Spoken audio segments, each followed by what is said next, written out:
Welcome to the 519th meeting of the Canterbury Regional Council. And I would like to make a special welcome to our new people that are sitting with us today, two Tūmu Mana Whenua experts who are part of our deepening our partnership with our iwi across Canterbury, Ngāi Tahu. We welcome Yvette Couch-Lewis, welcome Yvette, and welcome Yayan Cranwell, welcome Yayan. We're really looking forward to the value you're going to add in increasing the breadth and depth of our decision-making process. And it's really good to have you here, so it's really fantastic. So thanks very much for joining us.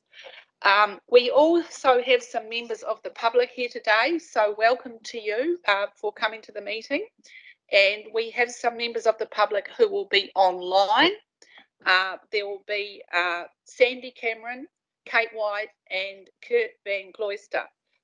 We also will have in the chamber Julian Tan and Debbie Bradford from Audit New Zealand. I don't think they're here yet, but they'll be coming a little bit later on. So there'll be some deputations from some of the members of the public, so welcome to you. We'll talk to you in a moment. The meeting will break for lunch about 12:30 to 1 o'clock, and it is anticipated that we'll be considering item 10.3 and 10.4 after lunch, but we'll just be a little flexible with that and see how we go. This meeting isn't being live streamed, but it's being recorded, and the recording will be available on the council's website. I would like to invite Councillor Craig Pauling to give a mihi whakatau. Thank you, Craig. O ka haia te ata, ka hapara te ata, ka koro ki te maru, ka waere te kutu, ko te ata nui, ka hara nā ka taki tūmere, he pō hea o ka o te ati hei Meridian. Te mihi tuatahi mihi ki nā atua kaharawa.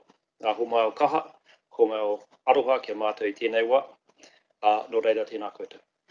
Tēnā koutou i a koutou tini mati kua hea tu ki te pō, haere, haere atura. Haere ki a waiki nui, ha waiki roa, ha waiki pāmamau e nā mate, moi oki mai.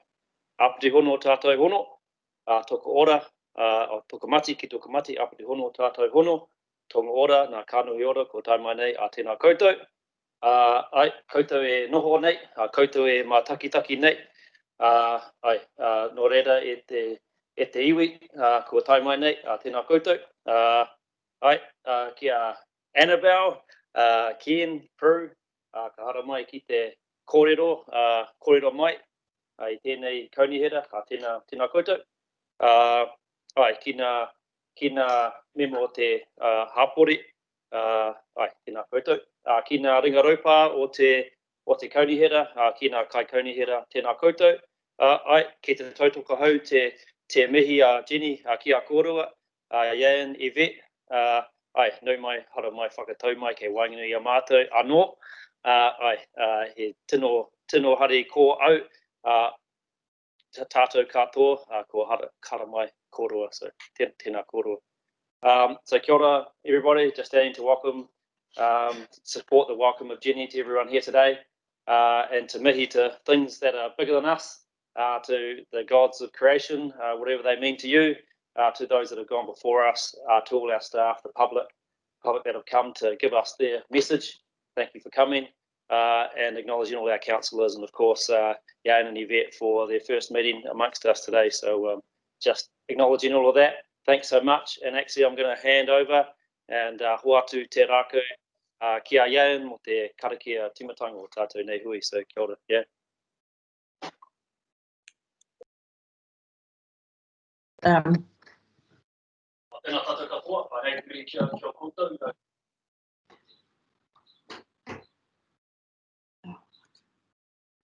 Kai whaka kauruki, Stephanie, tēnā koe ki ngā kai kaunihera, tēnā koutou katoa, ki ngā kai mahi o te kaunihera tai o ki Waitaha, nei te mihi anō kai tau whānui ki a koutou katoa. I tūau mihi atu ki a koutou mō koutou kaha, hei whakaai koutou i tai mai māua kua vet, hei whakakiki e nei tūru o te tūru tumu tai o mō ngā ngaitau whānui, huri noa ki Waitaha mai te Parinui e whiti, tai atu ki te aua rongo nui ki te Waitaki. Nō reira, tēnā koutou, tēnā tata katoa.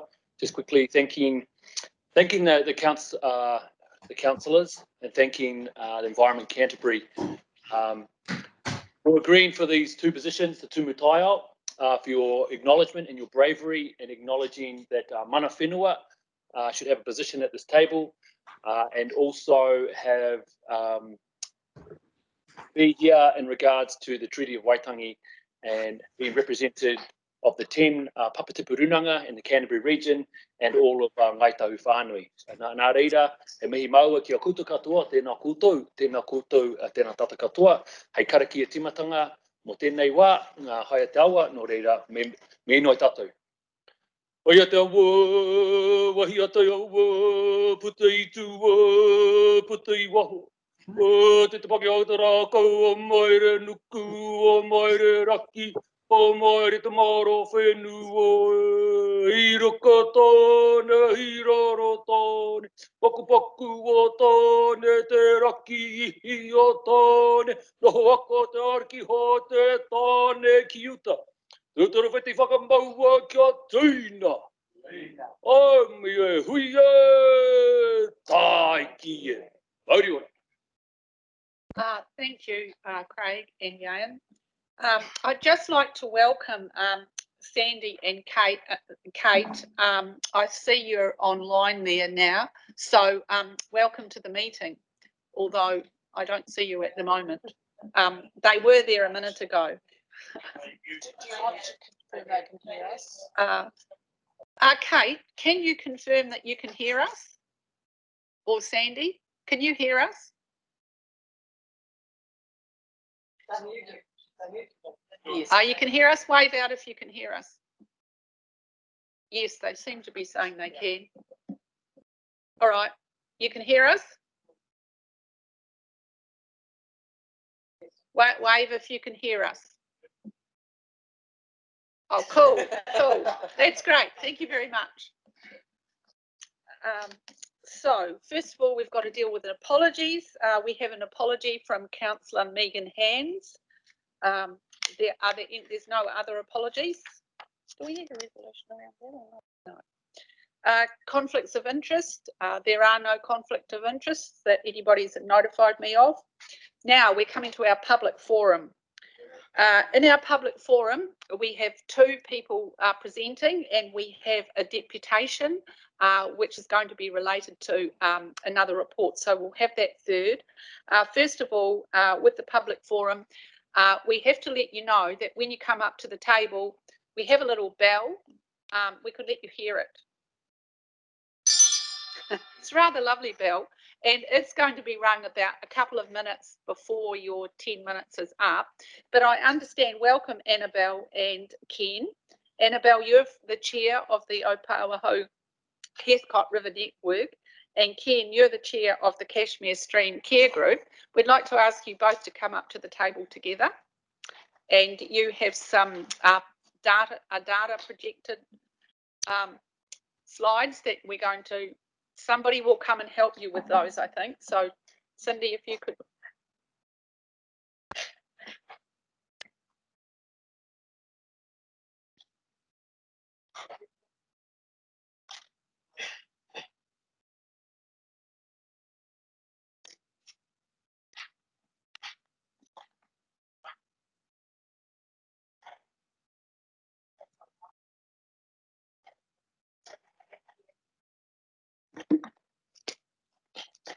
So we had actually allocated each group was to have 10 minutes. So will we, how long do you think you'll need? 15? Two of us. We'll see how we get on. Okay.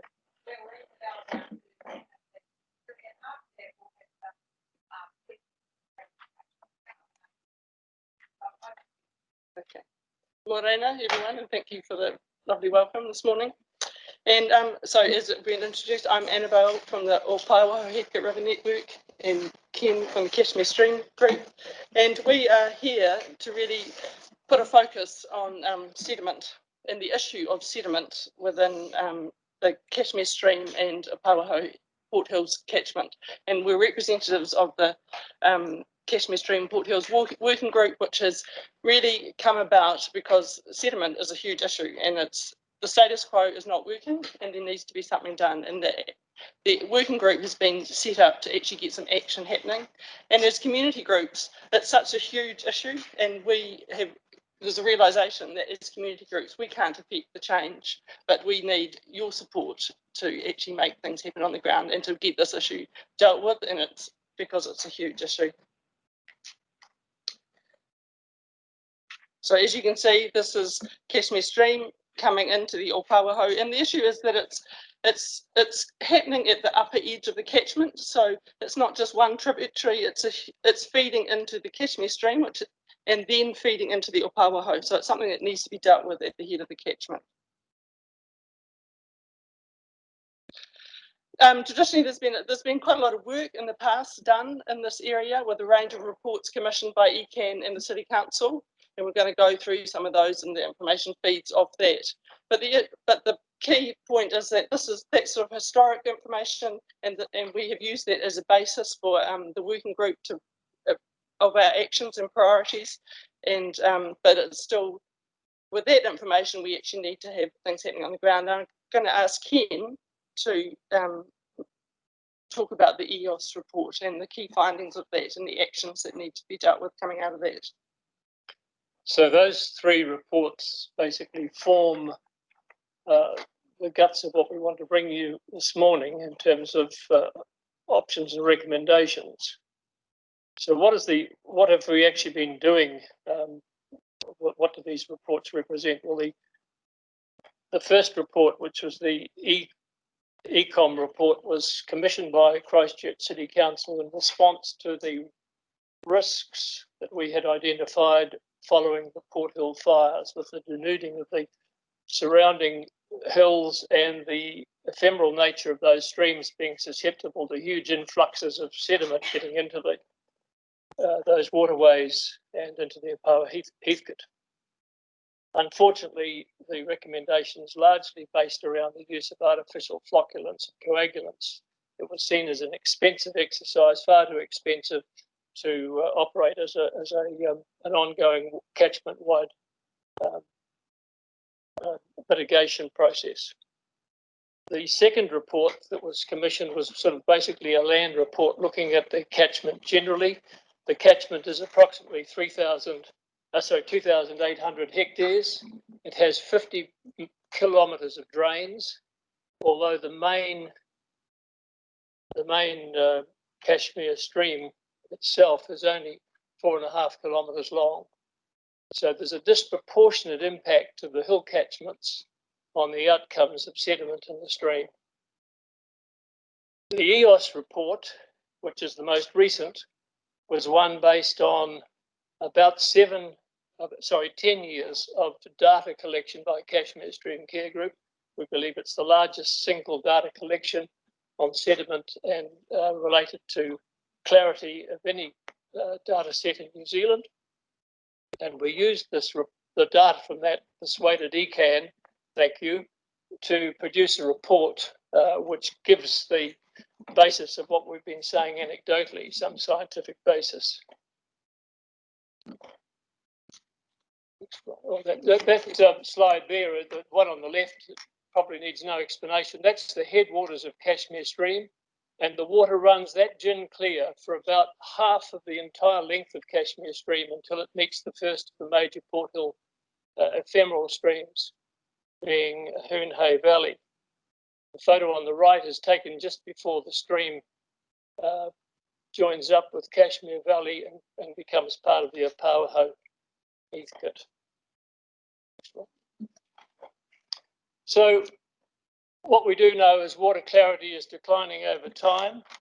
The Eos report, which was the basis of the data that our community group had collected, shows that in the last 7 years, there's been a 4% year-on-year decline in the clarity of the stream. So we know that the hill tributaries are the major input, and the Port Hills is the key source of those fine silt-sized particles. The loess soil is a bit like talcum powder. It's been thrown up on the hills by tens of thousands of years of nor'wester winds. It's so fine that the moment it gets mobilized with raindrops, it's almost impossible to settle out. We also know that cultivated and disturbed areas, such as we see with large-scale residential developments, create the high risk when there are large rain events. The average clarity in the Kashmir stream, as measured by that 1 metre long tube, in the last 7 years has gone from being able to see down that tube for an entire length of 68 centimetres. Today, we can only get to see the gauge at 38. So it's basically the clarity is halved in the space of the last 7 years. So in stream management, when we're looking at trying to find solutions, mitigations like sumps and basins, they're quite ineffective, and you can actually look at suspended samples from the Kashmir stream after a major rain event, and 2 weeks later there's still a resident cloudiness in the water sample. I've already talked to you about flocculants as was measured, recommended in the ACON report. They do require skilled management, and they may harm the biota in the receiving environments, and their annual cost is beyond the means of even resources such as the City Council, but they may well have a place in short-term exposure to high erosion sites, such as you would see in a residential development on sloped country.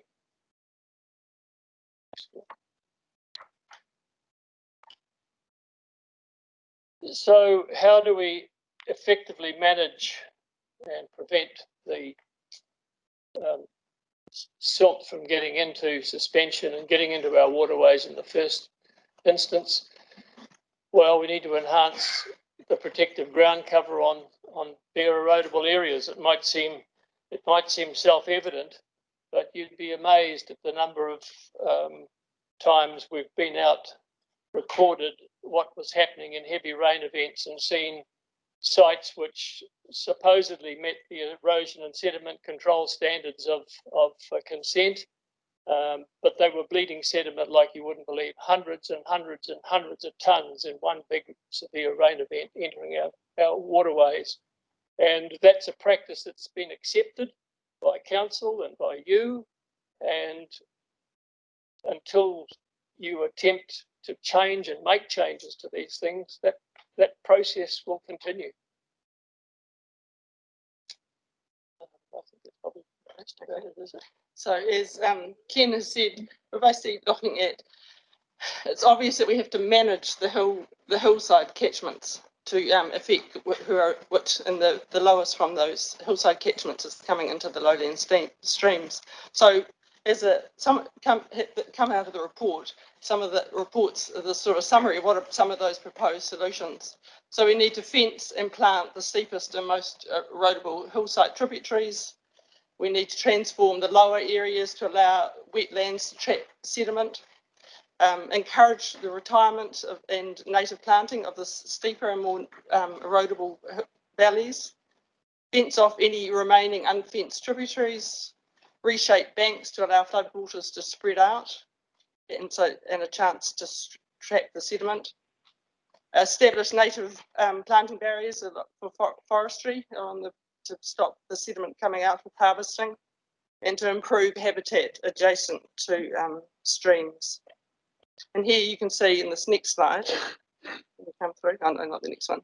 So I'll just go to that. So here you can see with the Kashmir Working Group on their latest working bee, and there's been years of work that's gone into restoring the habitat beside the Kashmir stream with planting and a huge community support and involvement, and this sort of affecting improving water quality in the stream. And so this is sort of the effect that we want to see within our lowland streams and in the hill catchments feeding into these streams, a similar sort of action being taken. Could I just comment on that, Annabelle? We began this process in the headwaters of the Cashmere stream, thinking that if we could only protect what we already had that was pristine, and we've now done about half a kilometre of the 1 kilometre to be done, and I'm happy to advise you that the Christchurch City Council, whose land we would next be operating on if we were to continue this work, have invited us to become part of they've seen the success of this, which has been a joint venture with ECAN and Christchurch City Council, local landowners and the Cashmere Stream Care Group. So we're delighted that we would hope to get your ongoing support. You in the past have provided plants and you've provided maintenance of those plants, or helped us provide maintenance and fencing, and it's been much appreciated. So thank you for those of you that have supported the work done by the Zone Committee. Yeah. So we'll just go back to so what are we wanting? What's the recommendation that this working group is bringing? So we're looking at the Christchurch Mountain Zone Committee, Christchurch City Council and Environment Canterbury to work with central government funding agencies to make resources available to work with landowners and to provide support and incentives for management of sediment at source. It's a bit like having the carrot and the stick. We need some incentives for landowners to actually do some of this work on their land and to identify where the key erosion sites are. And there you can see that's looking at those different options which we've gone through, and then the funding option. So this needs big money and big funding, and so we need a commitment for this to happen.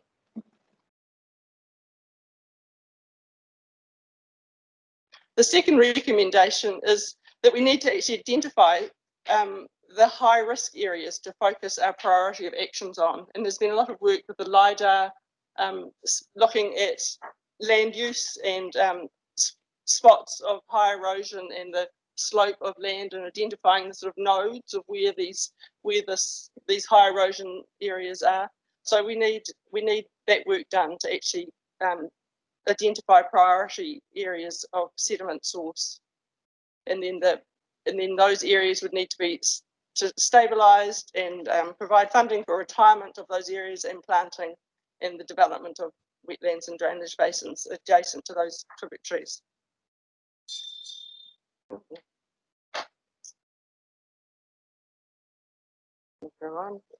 So at the working group, there was a staff presentation on sediment from urban development. So there's one issue of the land use and the catchment, and then there's sediment that comes from actual urban development and construction sites. And there's a whole lot of work that needs to be done in this area. You can see from the next slide, construction sites, this is what's happening, people building, people developing. There's a huge amount of sediment that comes off those sites, and this needs to be managed. And in the slide before, it's talking about the focus needed to be had on between Environment Canterbury and the City Council to work across agencies to focus on this area. The City Council's got a focus group of erosion and sediment control, and they're looking at training, consent conditions, relationship and information sharing between staff, and working with ECAN on standard consent conditions. So the working group has a recommendation to set up a joint team of capable staff to specialise in erosion and sediment control to ensure effective and consistent processes across both councils. And here's a whole raft of topics that team should look up. So it's to look at a collaborative team focusing between the councils, focusing on the issue of erosion and sediment control. The second thing is to look to work with the Zone Committee, Christchurch City Council and Environment Canterbury to work with building, construction and industry training organisations and industry groups to improve industry focus and capability in environment and sediment control. I know that ECAN run training workshops for industry on erosion and sediment control, so it's to carry on the funding of that and to educate those industries. And there's a host of recommendations in there for you to look at. Oh, we're at the end. Are there any questions? Thank you very much for that excellent presentation. Yes, there are some questions. So far we've got Peter, Lan, Craig and Phil. Thanks very much for bringing this to our attention. And it is really quite a wicked problem. I've dealt with this issue in terms of highly dispersive lower soils and other areas, and you know, a single source can wreck your day for the whole length of the stream, and takes a long time to get flushed through. So my question really is, in terms of your strategy looking at this, and you said that you were starting from the top to work your way down, is that the sort of the main strategy you've got, or have you got a multiple pronged approach to it? No,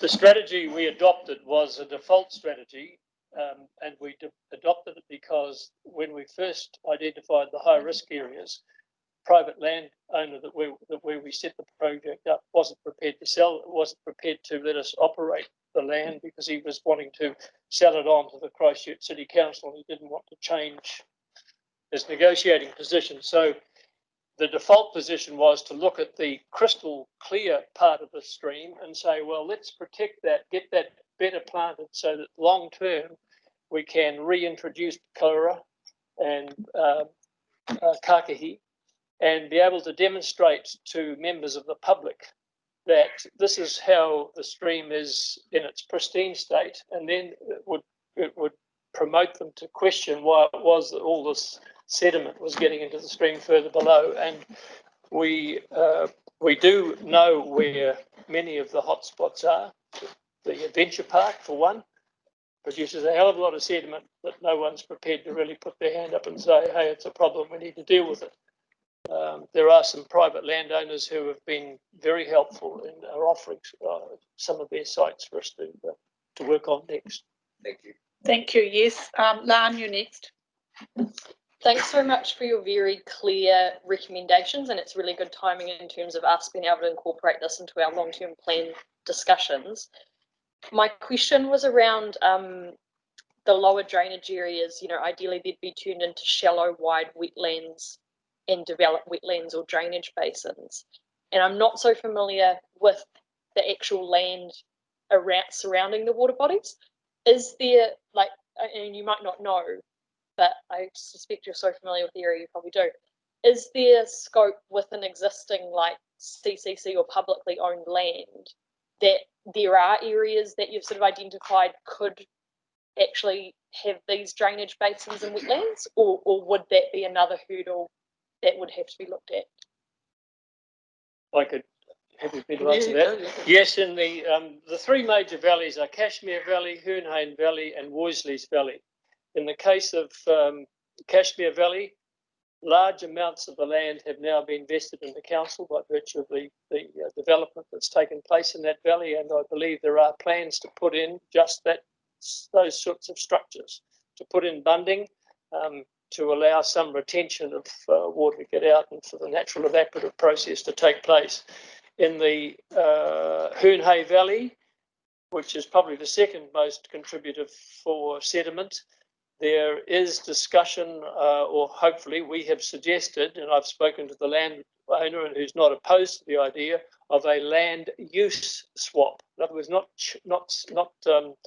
buying his land, but maybe land that he doesn't get use of for more than about 3 months of the year because of the nature of the soil and the pooling of the water there, that we offer him some land, or the council offer him some land that in the Henderson Basin that he could use that is not subject to flooding, so that it's adjacent land. So hopefully that could produce a fruitful outcome. There are further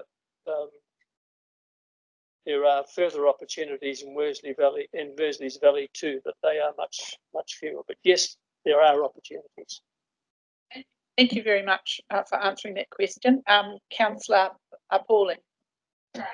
Kia ora, kōrua. Ai, nei te mihi kia kōrua mō kōrua kōrero kia mātou. Thank you for your awesome presentation. It's an area that I love very much. I live in Horsell and drive past Cashmere Stream all the time when I come here, and bike past as well. And so I know it pretty well. So just wanted to acknowledge you guys for the work you've done, but in particularly seeing the the sort of community work you've been doing, getting out there and working with City Council and others and the landowners to get work done on the ground. So I just want to acknowledge the work you've done. My questions are similar to Lan's. I obviously, going past here a lot, I noticed a lot of work going on in Hoonhay Valley with the new basin that's been put in below Dan Van Ash's place there. And also, I know there's a much bigger basin proposed getting built between Sutherland's Road and there. Are they good things? You happy with them? Yeah, good. I've got one.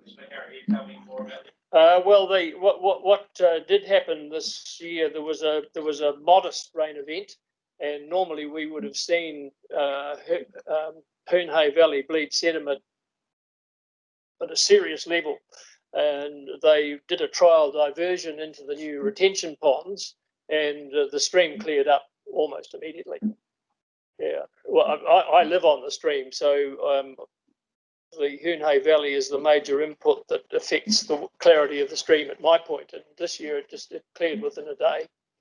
So, but in a big event, it's going to be limited, and the suspension characteristics of LERS is such that you're still going to have, and the council have warned us that by retaining the water in these retention bunds for up to 5 days, you are going to get some tannin discoloration of the water. So maybe it may be a lot clearer, but there will be some likely browning of the water. That's great to know that there's some good things happening, and obviously you guys have had a good big influence on making those things, so I just again acknowledge you for that.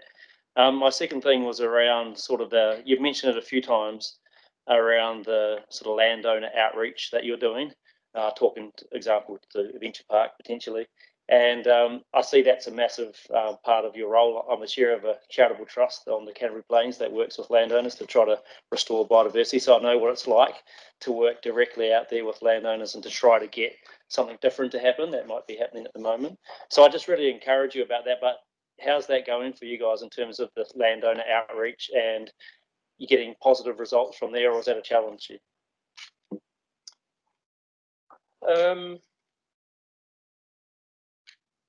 It's some and some, really. Dan Van Ash has been really good. He took a really serious interest in the erosion outcomes on the residential subdivision he did on his hill, Rock Hill and so forth. Some of the bigger landowners who are foresters also are less engaged and have been less cooperative, put it that way.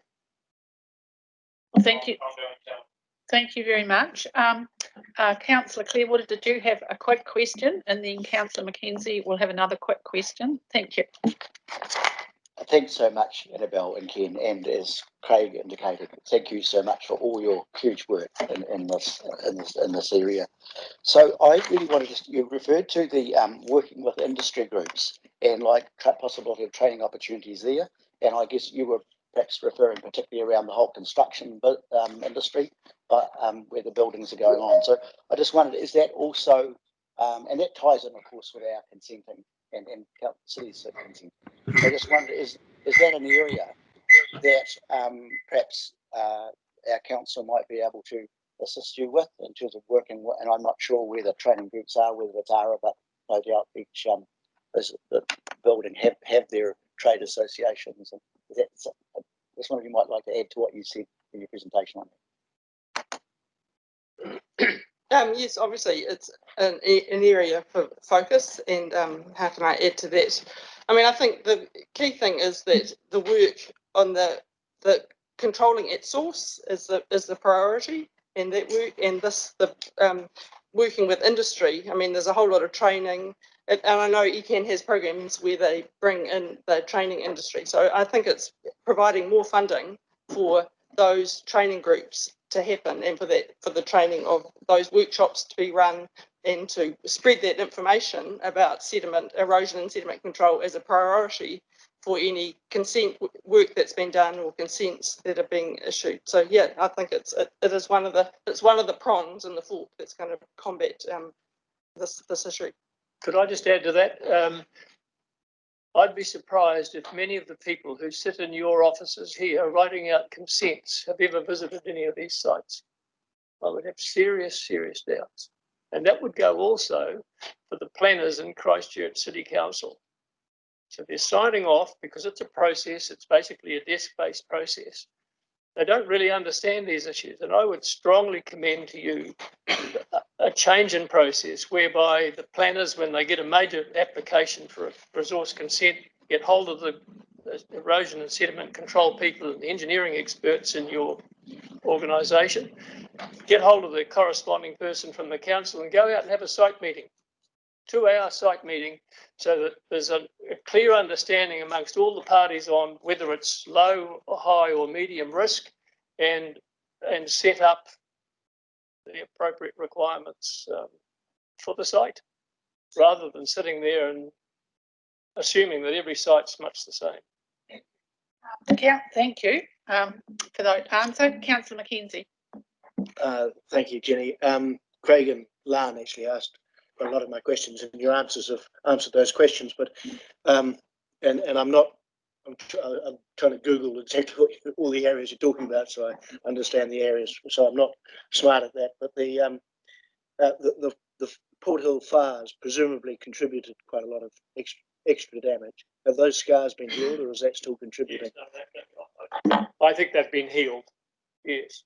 And so, just if I may, just follow-up question related to that is when you're, in terms of your recommendations and how you want to plant and fence and retire and stuff, is that taking into account the risk of fire going forward, as to how you're sort of designing your mitigations? Well, we haven't got that far yet, Ian. The Port Hill fires were one thing, but the biggest contributor was the forestry activities that took place after the harvesting activities. By far and away were the most harmful. And I have to say that that area needs a total workover. It's a bit of an international disgrace, I would say. But native plants, there are species of native plants that are capable of being much more fire resistant. And major forestry plantations areas. Well, thank you for that. There's just one last comment from Councillor Southworth. Vicky, if you'd like to go. I wasn't sure. So just looking forward to the next, if we get these issues you've talked about today are really from the development space of these subdivisions and the like, are we doing the best solutions in engineering and thinking in terms of the actual design of those subdivisions once they're in place? Do you see this problem completely going once we've got the development side of things done, or are we creating ongoing future problems from the way that we're actually building our subdivisions? I think that's the big threat, is that this part of the catchment is growing and growing, and so there's a risk now, but the risk is going to be even greater in the future with the ongoing subdivisions and development, and in the way that hard surfaces run off. It's just in the nature of those hill slopes, which is construction into the lowest and highly movable land. So yeah. All right. Well, I just want to say thank you very much for this really informative presentation you've given us. It's really food for thought for everyone. So thank you very much. So we're just going to pass a resolution now if you want to remain there. I'd like a mover for the resolution that the council receives the requests from the Opawa Heathcote River Network and Ken Rouse, Chair of the Cashmere Stream Care Group, regarding erosion and sediment effects on the Heathcote catchments, and refers the matter to the CEO to reply. So have I got a mover for that? Moved by Councillor Pauling. Anybody? Seconded by Councillor Clearwater. All those in favour, please say aye. That's carried. Thank you very much. Thank you very much. If you would care to wait a little bit in the gallery, we are going to have a break after we hear the next deputation, because I'm sure some councillors might want to have a chat to you, and we've got a cup of tea out there. So if you'd just like to sit in the gallery, if you've got time, that'd be great. Thanks very much. Thank you. Now, the next person to speak will be under the deputations because it's related to a report on our agenda, 10.4, the Lower Waitaki River Rating District Erosion Repair Funding. So I'd request Prue Stevens to come to the table, please.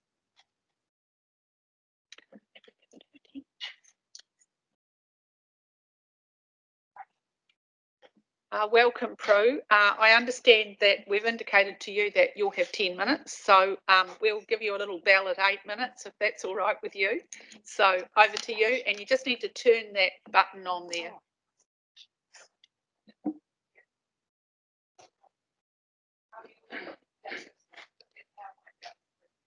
Oh, I haven't got any PowerPoint. Right, okay.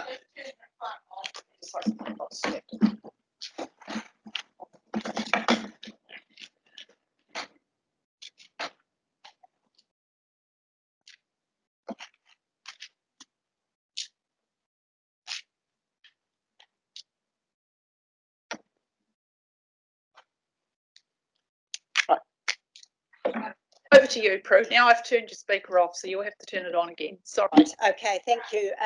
My name is Prue Stevens. I am a barrister and I'm here to represent the adjacent landowners, and I want to say thank you for giving me the opportunity to speak on their behalf, and also I would like to extend my thank you to your very generous and open welcome at the commencement of this meeting. I just want to note at the outset that I have represented a number of the irrigation interests in the Lower Waitaki ever since the fallout of Project Aqua, and that's all through the process of the called-in consents, the reconsenting of all of the consents for the schemes and the individual irrigators, and more particularly in the context of the North Bank Tunnel concept, Meridian's proposal, which of course is now an operating hydro scheme. And my clients and with my representation were very closely involved in that in the consenting of that MPTC project, right down to negotiations of all of their operating conditions on all of their consents. At the time of that consenting process, it's probably fair to say that the relationship was contentious at times, quite fractious, but once things settled down, and by the end of that consenting process, my farmers developed a very good working relationship with Meridian, and they maintained a good working relationship with ECAN officers, but they are now concerned, following this rainfall event and possibly even events starting before that, that their relationship with Meridian in particular is starting to fracture again, and that is something that's of concern to them, and they want a process that's going to ensure that these relationships are put back onto a proper footing. So that's just the background. The farmers, and just in terms of their relationship with Meridian and ECAN as well, they feel as if they have repeatedly tried to achieve some future direction for the management of the river, and to get answers in terms of some of their questions in relation to management, and particularly following the rainfall event of December last year. They've been unsuccessful. They are now feeling frustrated, and they want me to say that they suspect that that level of frustration is a reason why there was such a low turnout in the survey. I think it was 15 or 18% or something, a very low turnout in the response rate from the council's survey, that engagement they had with the stakeholders. Quite frankly, they've got to the point where they're feeling frustrated and no one's listening to them. But they're now pleased to see that staff are recognising the current situation and they're supporting the seriousness of the situation that they now found themselves in and the effects that it's having on the stakeholders. There remain a number of outstanding issues in relation to the operation of Meridian's consent, and I'm going to refer to that briefly, but I accept that that's not the purpose of primary purpose of my speaking to you today, and that's going to be for another forum, I suspect. One of the reasons why I've been engaged. But in speaking to the recommendations in the report, it's fair to say that the farmers want a solution. They want a complete solution and they want a quick one. And it's for that reason that the landowners are supporting the council in their acceptance of the recommendations, and particularly the recommendation in clause 1, and that's for a co-funding of the works. That's, I think it's about just over $1 million. It is approved by NBIE from the COVID-19 recovery projects at a level of 64%, with only 36% being contributed to by the farmers and other stakeholders. In terms of the second recommendation, I can say that they are wholly in support of that as well, but it probably suffices to note that they would like to see future engagement involving a range of other stakeholders, including Meridian, DOC and LINZ, and they would also like to see a commitment to the future formulation and implementation of a project river recovery program similar to that which has been undertaken and is implemented in relation to Mackenzie between Meridian and the Department of Conservation.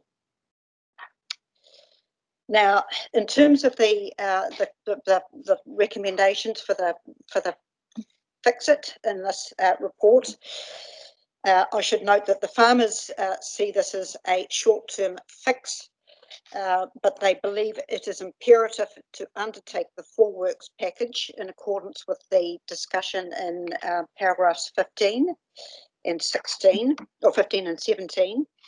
And they would also like that repair work to be carried out as soon as possible to avoid further damage and cost. They don't want the small, what could be seen as a small problem now, although it's not a small problem, but they don't want that to escalate into something much larger. They want to mitigate any further loss of land and infrastructure, and also address health and safety issues associated with activities that are occurring on these river berm areas. They also believe that it's absolutely crucial that during the works program there is cooperation and collaboration with Meridian regarding the river flows whilst the works are being undertaken to achieve the best result in the most cost-effective and timely manner. And what I'm getting at there is that some of my clients have reported to me their observations of bulldozers going into the river when the flows are not optimal for effective repair of the works, when they've been either rising close to 400 cumecs or at 400 cumeck flows. In terms of the costings, my clients want to note that they wish there to be a review of MEL's contribution. I personally think that that's long overdue, particularly in post-NBTC river operating conditions.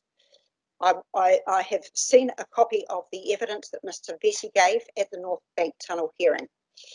He referred to the impact that the Waitaki Power Scheme has on the dynamics of the Waitaki River.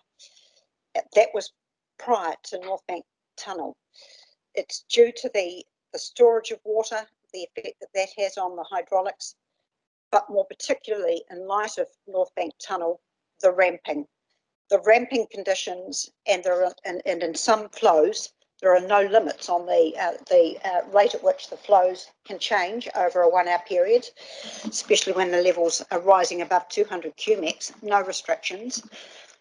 The effect of the velocity in the river is equivalent to the erosion caused by the fast ferries, and I think Chair has made that observation on a previous occasion.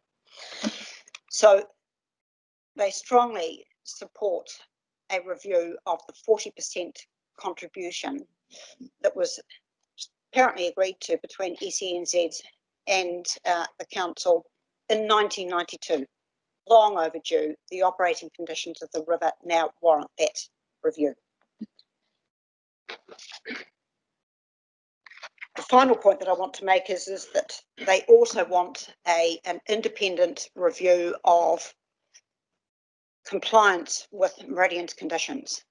I have previously given advice that there are questions as to whether Meridian are operating in accordance with their conditions. They might be sticking to the letter of some of the conditions in terms of their ramping rates, but I draw your attention to condition 1 of their discharge permit, which emphasises that they have to exercise all their consents in a manner that prevents erosion to the banks of the river. I'm aware that the Council has received legal advice and they've also obtained a report from NIWA to suggest that there's nothing that Meridian's doing that's wrong. I dispute the correctness of that opinion, and again, I note that's not for discussion today, but it will be on another occasion. So with those points in mind, I think that's the end of my deputation, and I thank you very much for the opportunity to speak to you today. Thank you very much, Prue, for that excellent deputation. We have a question from Councillor Peter Scott.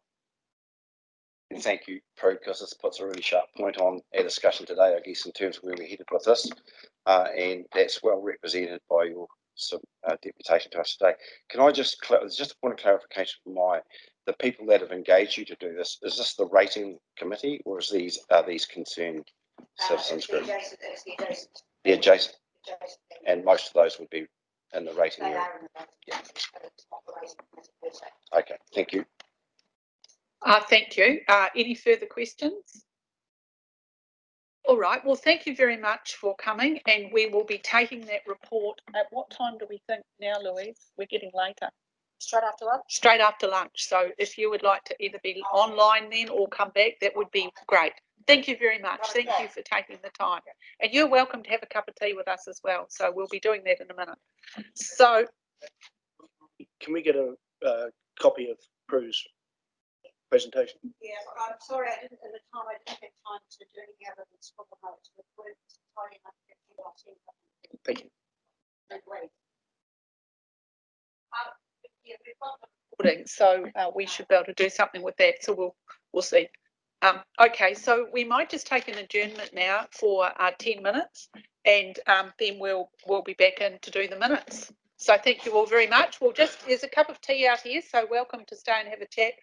Councillors will move out there if they want to engage. Thank you very much. As and when requested, we are definitely engaging. Councillor, Tumu Taia Yvette Couch Lewis. The report in terms of the modelling, can you tell me what the modelling is showing around Canterbury in terms of the type of work program that we should be looking across? Has the modelling given us any indication in terms of what our future might be looking like from that report? Because I have not read the report. Sorry, I might have slightly confused things there. What I was trying to say is that modelling of climate change prediction in general is indicating climate change, and the statistics in MFE report that's come out has actually measured data and compared over the last 40 years or so how our climate is changing, and shows that the predictions are essentially we are seeing in real terms in today changes. That was what I was trying to come at, but there may be something else to add to that. I could ask the CEO to make a comment about the whole model. Yes, so you'd like to answer? Thank you, Chair. A couple of things the council has been working on. We did do a risk screening approach, and that will inform the future work that we do. It identified the higher risks, well, sea level rise, inundation, fires, and the like, and that is part of the council's deliberation in the next LTP consideration. Funding should go and what our work programs are. But there is that plan in place and a vision of it.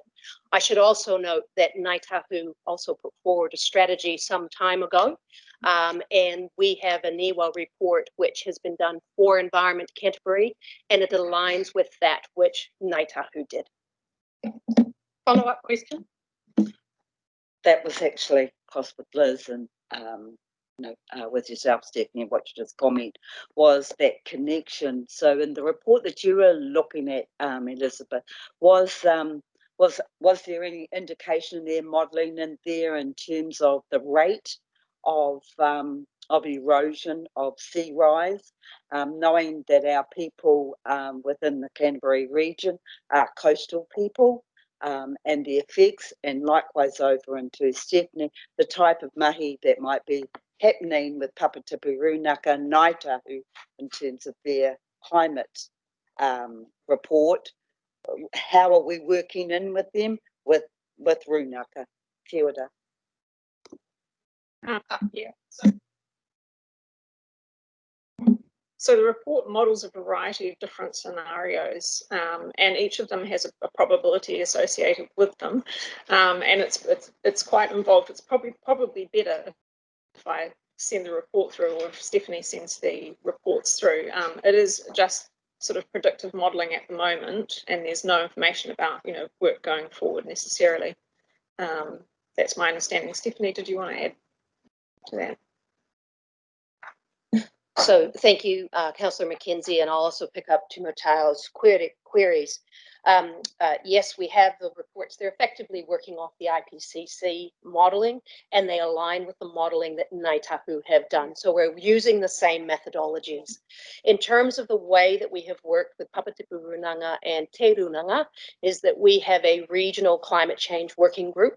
Te Runanga is on that group and has invited some of the mana whenua onto it as well. So that korero is aligned. We also bring that to Te Raupo Tuia as and when needed. So those are the ways we're working with Papatipu at the moment. Given the changes that have been happening within Ngāi Tahu currently at the moment, especially within the climate change area, has the council at all looked at that group in particular in terms of how that group might be supported, knowing that there are changes happening within Te Runanga? I'll ask the CEO to reply. Thank you, through you, Chair. We have not formally discussed the funding support and the frame around that, but we have certainly endeavoured to be able to work closely with the Te Runanga and Papatipu. I think the question is an open one, which we should further consider, but it has not been answered or addressed at this stage. Okay, thank you very much. Councillor Phil Clearwater. Thanks, Elizabeth and Vicky, and for your answers too, Stephanie. But I just wondered, from the report too, just with the raised sea levels, especially around the Timaru area, about the likely impact on transport routes, like for example, particularly the rail and the road. If we've got some indications there, which I guess give us some level, some sort of kind of risk screening level. Yes, so I did actually send this through to you, Phil. So there is potential impacts on rail. So I can't get sort of detailed because Timaru District Council are going to be releasing this information, and we've been told specifically not to sort of go into detail at this point until they release all of that information. But I have I'll send it through to you again. Yeah. We'd have a further comment from the CEO, please. Thank you, through you, Chair, and just noting that we have been working quite strongly in partnership in multi-agency efforts, whether that's in the Mackenzie Basin or in other ways. Clearly, MFE will be doing an adaptive pathways work that's upcoming, and they will carry on with their risk screening. It's my expectation, as we have already, to work with the TAs, but also the agencies that are impacted, because we share the responsibilities around this.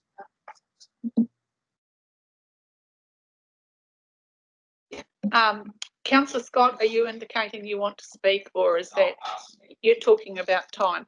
I just want to say, Yayan and Yvette know that this is a new standing item on our agenda, climate change. We haven't had that on there previously. This is about the third time I think we've done it, and it's for precisely the reasons that you helped highlight. We ask questions like that, and Councillor Clearwater and others, so we can all be over, and we want the public to be able to see the priority we've given under our resolution around climate change emergency, that we're highlighting it. So that's exactly what happened during that session. So thank you, everybody. Thank you to the person who prepared the report and everybody who was involved. I thought that was a good demonstration of that. And now I'm just getting some assistance from the council secretary. So we'll just have a wee minute. You know that the Receiver's report, and we'll go on to the annual report. Yeah. New Zealand people. Okay, what page have I got it on? Oh, just go back one page and receive the report. This one? All right, okay, cool. And then we'll go to, yeah.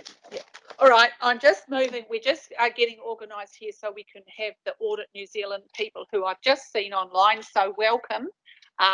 Welcome. I see you waving, so I know you can hear me. We're on your matter in a moment. Just before that, I need to get a mover for a resolution that says we received the, I'll say it's moved by Councillor Southworth, that we receives the update on the climate change program, seconded by Councillor Grant Edge. All those in favour, please say aye. That's carried. Thank you very much. Now we're going to move on to Page 43. Page 43. So if everybody can go to the report on page 43.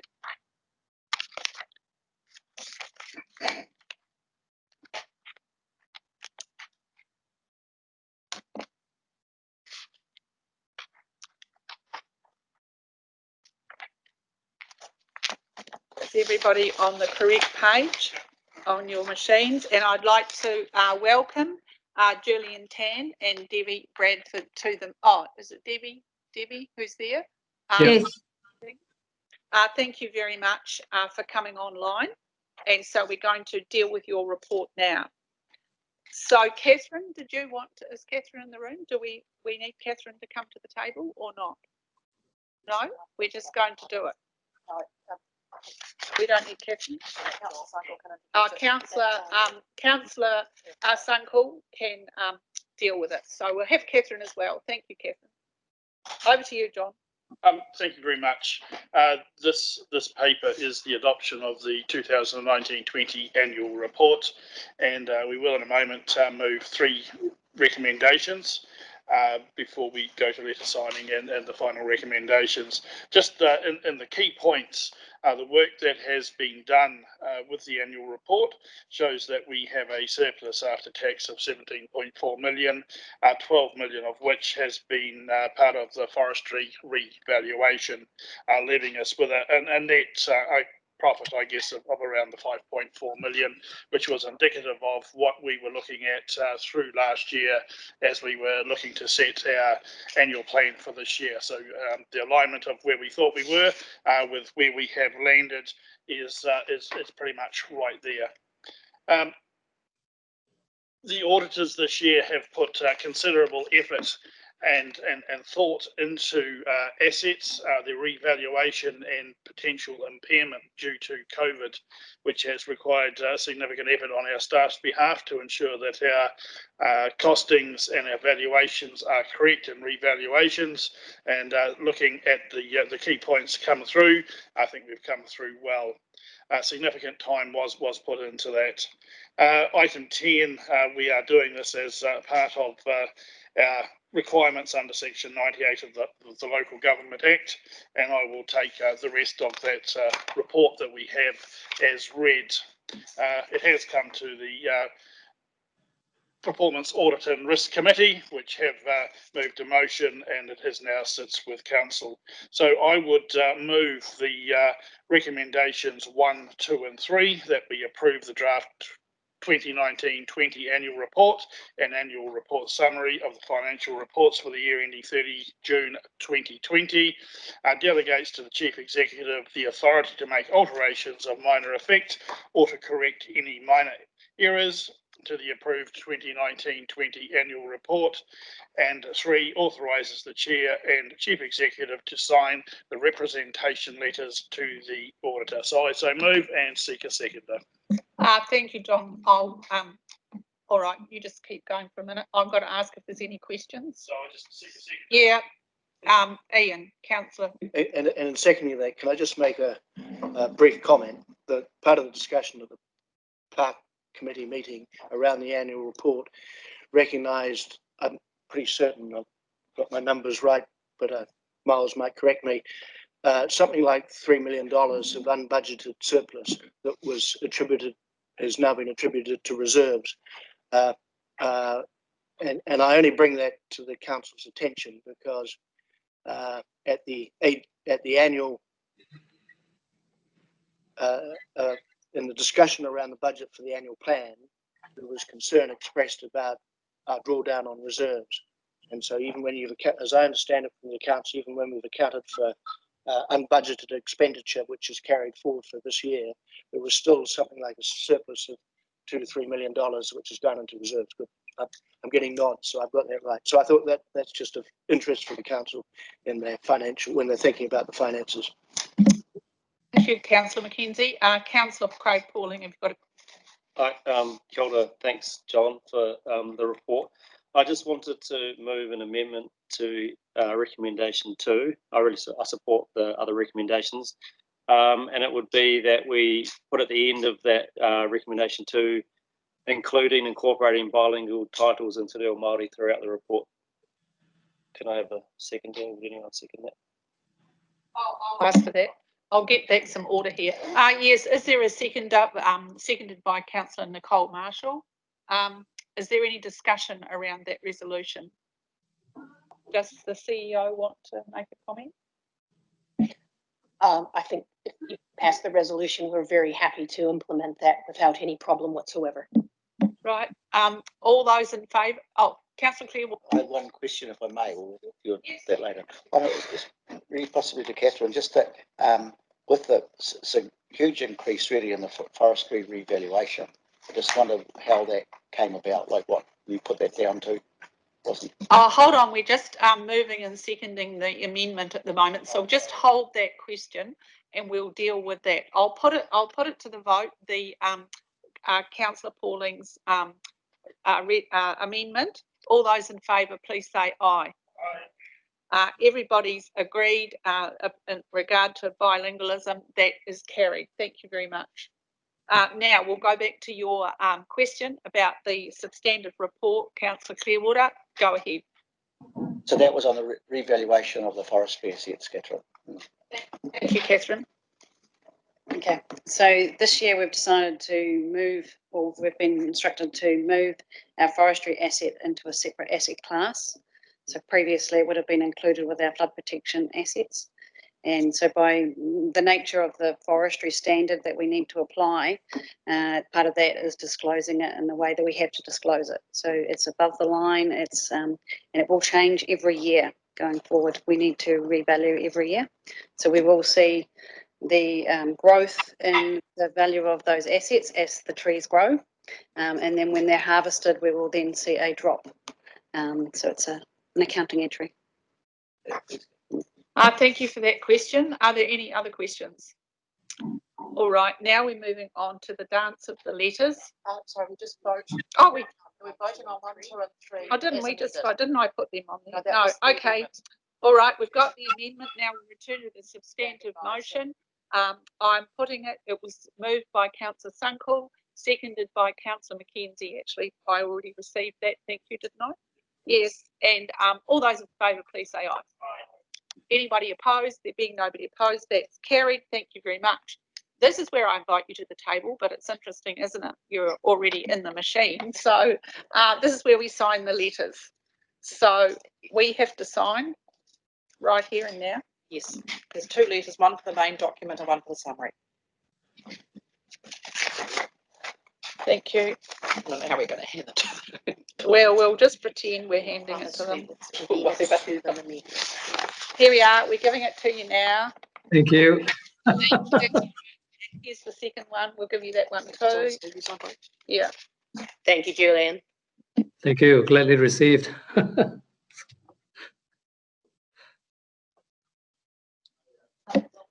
Would you like to say anything? Thank you, Madam Chair. The audit report that we are issuing on the full annual report this year is a modified report. And that's as a result of the pandemic placing restrictions on the satisfaction survey that could not be completed for the passenger transport service. So that's not a criticism of council. It's just that it was not possible, as we understand it, to complete that either in May or at the deferred date in August. And we have to record that as an except for opinion because of the material nature of that measure. So apart from that, we made reference to, and this is a standard reference, emphasis on meta paragraph in regards to the impact of COVID-19 on ECAN. So apart from those 2 matters, the report is as per what we expect to see in any given year. So after this meeting, we will very shortly send the report to council on the final audit.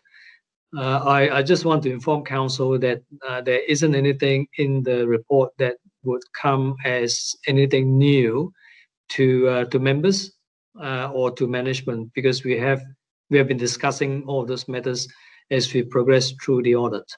So it's more a case of summarizing the results of our work and to itemize matters that might require follow-up in the subsequent year. So I think that's all I have to say. I'm happy to take questions from members. Thank you. Are there any questions? Right. Oh, Councillor Sunkel. Thank you, Judy and the team. Reassuring that you have found nothing of substance and just those matters of accept and bits and pieces to be followed up. Always nice to receive a report in that manner. And again, I thank you on behalf of council and our staff, given the constraints of COVID and the conditions within which we have all had to work to get this report out. So thank you. Yep, and thanks for your patience. I understand that some of you might have been sitting on the edge of your seats waiting for the report to turn up. Well, thank you very much, Julian, and thank you very much, Debbie, for all your work on the report. Yes. Sorry, I just need clarification. Can we formally receive it when we haven't? We're going to move it now. Yeah, we got it. Okay, thank you. Sorry. Oh, so we just we're worrying about a technicality here. We have got it. So now I'm going to ask, well, there's no more questions? Cool.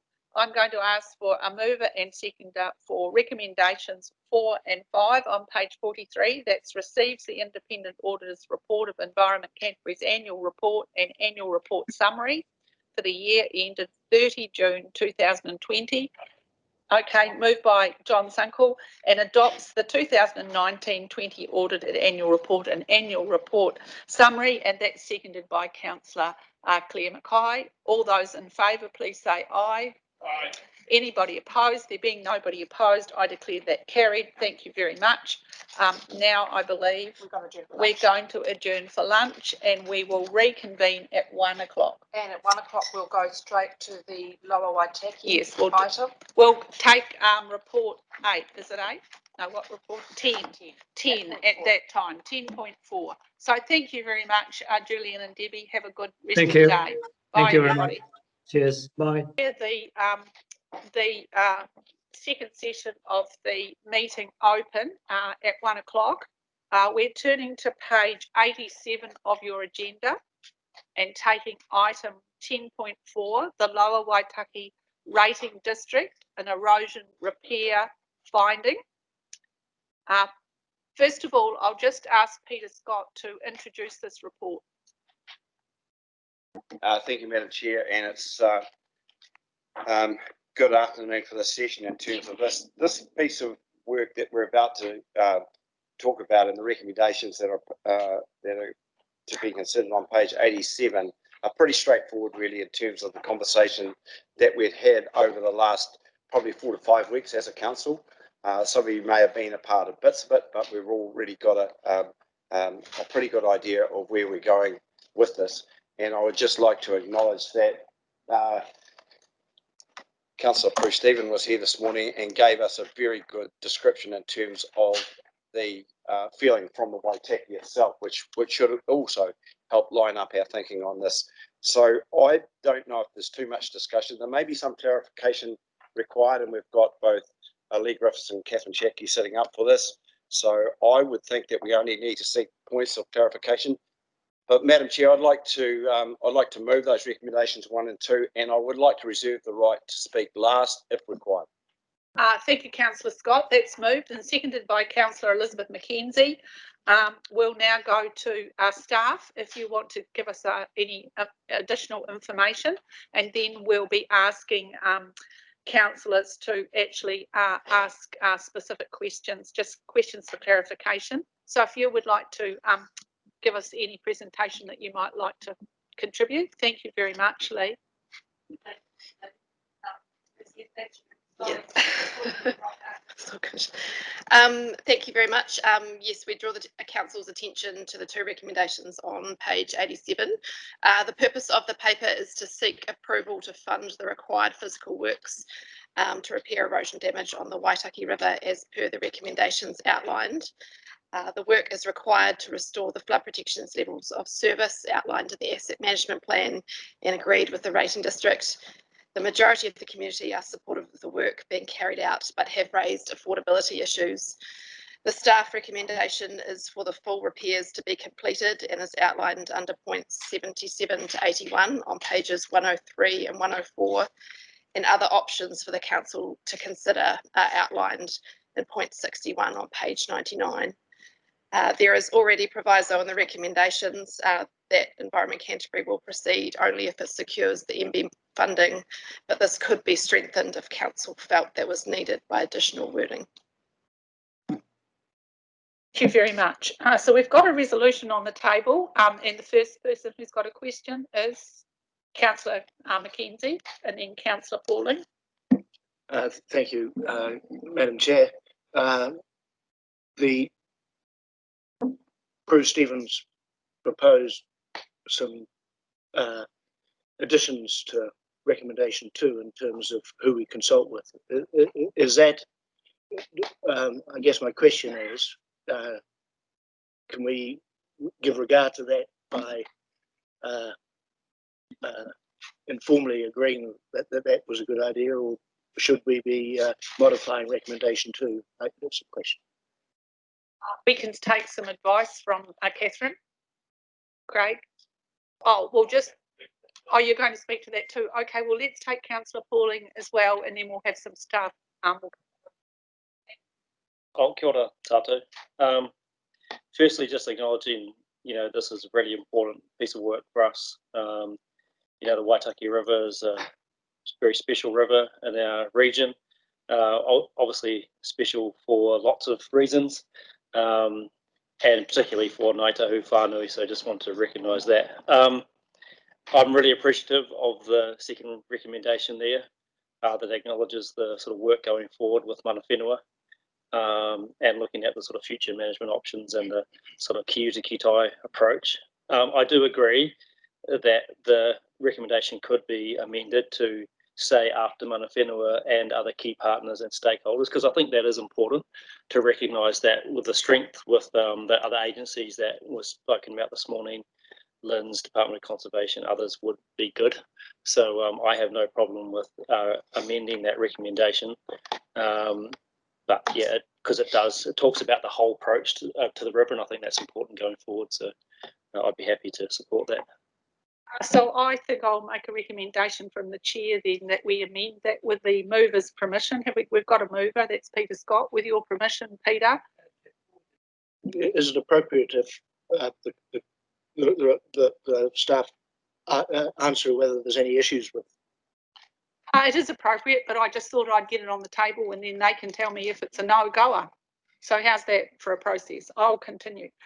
Direct staff to continue efforts in partnership with mana whenua and key stakeholders, and I think including DOC, Lynn's, Meridian and others, to look at future management. So I'll put that as an amendment.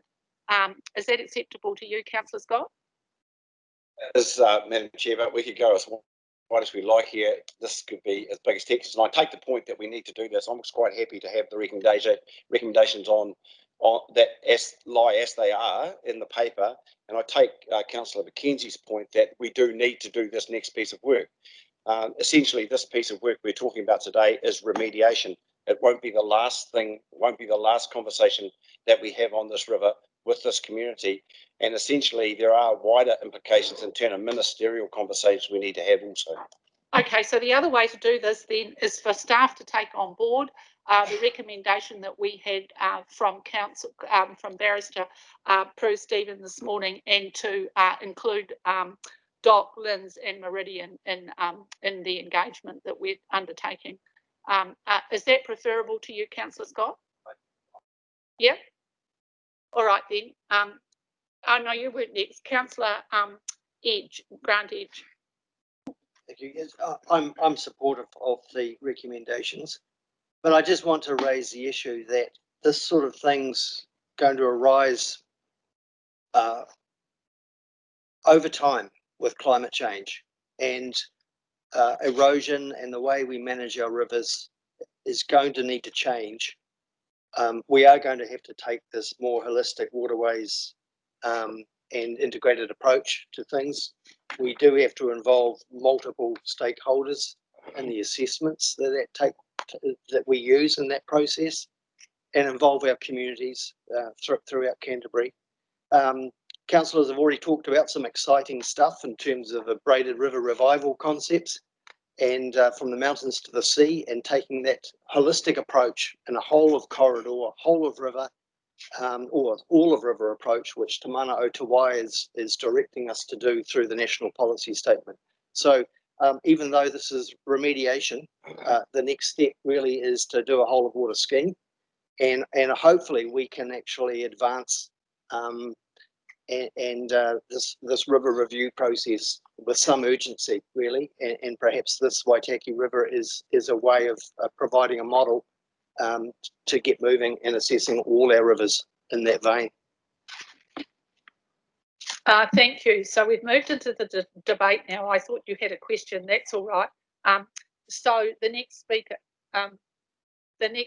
would be Councillor Pauling. Are you going to be speaking to the resolution? I've just got another point. Okay, let's go back and we'll just park you for a minute, Councillor Edge. Yeah, it's just on page 95, clause 37. I'd probably like it noted in the minutes that we apologise for the spelling errors of the Runanga names. So it should be Te Runanga o Arowhenua, Te Runanga o Waiho, and Te Runanga o Moiraki, written in that way.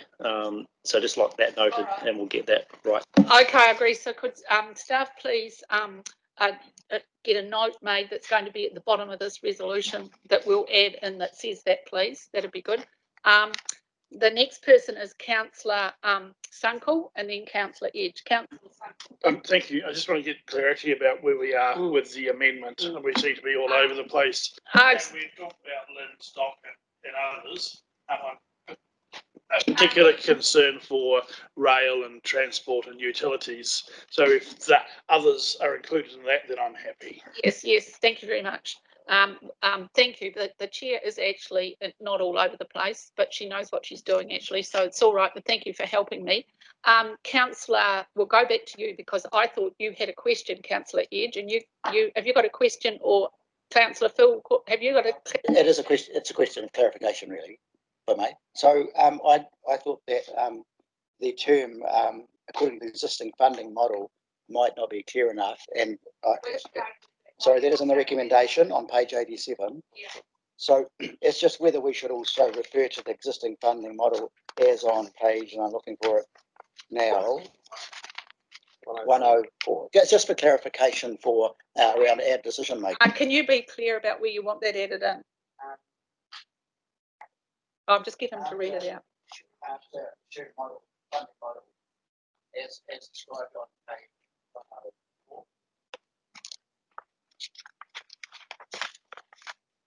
Yes, but you want this moved into the resolution, don't you? So whereabouts in there? The funding model? So that's on the third line. Yeah. Funding model in there. And after that there, just on page, referred to on page 104. Is that all you're wanting? That's what you're wanting added? Yeah. All right. So are there any other items or questions of clarification? Because no one else is going to speak until we get this sorted. All right, thank you. So now we're going back to the substantive resolution. I am taking it that Councillor Scott would prefer that we don't include those other on paragraph 2, recommendation 2, that we don't include those others at the moment, that we just take other stakeholders listed. Our staff can just action that separately from putting it in the resolution. So is that how you want the resolution? It's more clear cut that way, Madam Chair. The fact that we know that we need to have a conversation, I don't think we need to repeat it in this resolution. That's accepted. Thank you very much. Councillor, I'm just going to ask our legal counsel, have you got any problems with adding in the amendment that Councillor Clearwater is suggesting, referring to after existing funding model on page 104? None at all. Obviously, you'll need to follow the usual process for seeking approval for making amendments to a resolution that had already been moved and seconded. Yeah. All right, so is that acceptable too? It was put forward as a so it is acceptable. Okay, so we're going to amend the resolution then to include on page 104, and we'll take that as carried, seeing it's acceptable to the mover. So that's the process I'm using. So there we go. So now we've got to this point where we've got a resolution on the table that's moved and seconded, and now we're open for debate. We've already had Councillor Edge. Councillor Clare, would you like to speak? Yes, I'm in support of the resolutions as you recommended, Madam Chair. I think that it's important that, provided we can get this MB funding, that we go and do the full repair options. Very supportive of that, and also very comfortable with the recommendation 2, in that it is directing staff in partnership with Mana Whenua to look at future options. We're not talking about the bigger party. That's assumed is how I read that. So, yeah, 100% supportive. Thank you. Have we got any other speakers for or against the resolution on the table? Would anybody else like to speak? Councillor Mackenzie. Yeah, so I'm speaking in favour of both of the amended recommendations. Is this the right time to speak? Sorry. Okay. Yeah. So yeah, under the new Ministry of Environment Policies and Standards, regional councils are now charged with Te Mana o Te Wai, And so that to me means we need to think about the health of the water, and we need to ensure that rivers flow in such a way that they preserve their ecosystems and their water quality. So for this to occur, rivers do need to flood from time to time, which means larger buffer zones are ultimately going to need to be required. So while I was initially reluctant to approve funding for flood protection for the purpose of activities on the margins of the river, I do appreciate that while we transition to a new way of managing braided rivers in a more environmentally sustainable manner, we do need to preserve our critical infrastructure. And so in the short term, I'm supportive of this expenditure. That said, with climate change, we could be back here with a similar situation in the near future. So to avoid that, I would urge that staff proceed with urgency on the second recommendation. So yeah, that's my support of the recommendation. Thank you, Councillor Mackenzie. Is there anybody else wishing to speak? Councillor Lan Fan. Just to say, I really support Councillor Mackenzie's comments. Thank you. Is there any other person wishing to speak? I know you've all got bodies. No? All right, well, invite Councillor Scott to finish. Thank you very much for this and for your support for this. And I'd like to thank the councillors for their patience on this. And it's a pretty wicked problem to understand, like a lot of the problems that we have these days in terms of braided rivers, and it seems to cut across some of our values. But this is a hurting community that wants some assistance to get them back to some sort of zero. And as already talked about, we will have another conversation about this. And I think there's some good energy in the room today in terms of this matter. So thank you for that. Look, I just really want to, in doing this, I just really want to acknowledge some people, because this has been pretty difficult to get through, both for the community. And Kate and Sandy, I think you're online. We can hear you, or we can't see you, but we probably will hear you if you want to make yourself heard. So thank you because you've been really, and as Prue reminded us of, that you've been warriors down there for a long time around Project Aqua, North Bank Tunnel, and now we look like we're on your sights on this too. So thank you for that, because communities need people like you to activate and to bring these things to our attention. But can I just specifically say also to Gert and Walter, Sandy and Kate, thank you very much and the rating committee for your forthright stance that you've taken on this. Internally, we really need to pay tribute to the people in here, because this will give you an opportunity to understand, I guess, if you're listening and if you're part of the community that we're talking about, the amount of effort that went in here. So Stephanie, thank you for your leadership on this. I mean, you were pivotal in terms of getting a conversation, you and Nadine, with Meridian. So thank you for that. And the people that have borne the brunt of this, Lee, and been a long time, Lee. And Sean McCracken and Hilary Fraser and Timaru and Ray Tarrant and Timaru have been a real key to this, and also Catherine Shackey in terms of your advice for this. Look, I'm speaking in the fact that we are going to get this money, and this is going to happen. So I'm being pretty positive. So thank you for your support. Well, thank you, Councillor Scott, and yes, thank you to everybody who's been involved. It is really important to have the community spokespeople on any issues like this, and I really acknowledge that you're speaking out and you've come to the right place and talking to us. So thank you very much. I'll put the resolution. All those in favour, please say yes. Anybody against? There being nobody opposed, that's carried. So thank you very much, and thank you for being online today. Right, we're going back to page 23 now. If you find your way to page 23, that is item 8.1. 8.1, the PAR report. Over to John Sunkel. Thank you, Madam Chair. Could members of the PAR committee who were in attendance for that meeting held on 1st of October, if they are happy that these are a true and accurate record, could someone please move that? Thank you, Madam Chair. And seconder, Grant. Thank you. Those in favour, please say aye. Aye. Against, carried. The report I will take as read. I make a note on point 5.3 risk standing report.